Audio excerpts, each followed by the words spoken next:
1. Humility, the glory of the creature. They shall cast their crowns before the throne, saying, Worthy art thou, our Lord and our God, to receive the glory and the honour and the power. For thou didst create all things, and because of thy will they were, and were created. Revelation chapter 4, verse 11. When God created the universe, it was with the one object of making the creature partaker of his perfection and blessedness, and so showing forth in it the glory of his love and wisdom and power. God wished to reveal himself in and through created beings by communicating to them as much of his own goodness and glory as they were capable of receiving.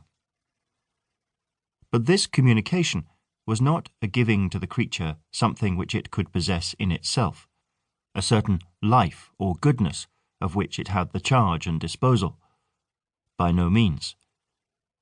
But as God is the ever-living, ever-present, ever-acting one, who upholdeth all things by the word of his power, and in whom all things exist, the relation of the creature to God could only be one of unceasing, absolute, universal dependence.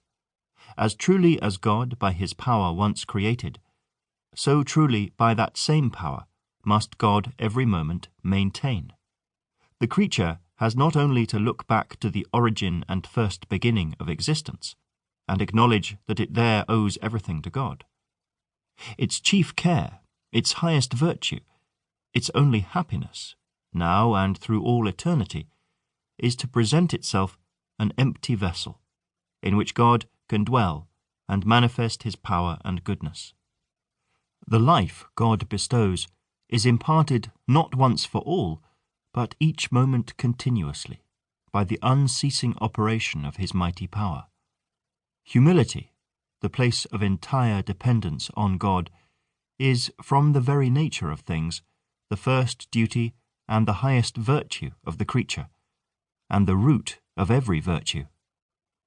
And so pride, or the loss of this humility, is the root of every sin and evil. It was when the now fallen angels began to look upon themselves with self-complacency that they were led to disobedience, and were cast down from the light of heaven into outer darkness. Even so it was when the serpent breathed the poison of his pride, the desire to be as God, into the hearts of our first parents, that they too fell from their high estate into all the wretchedness in which man is now sunk. In heaven and earth, pride, self-exaltation, is the gate and the birth and the curse of hell. Hence it follows that nothing can be our redemption but the restoration of the lost humility, the original and only true relation of the creature to its God. And so Jesus came to bring humility back to earth, to make us partakers of it, and by it to save us.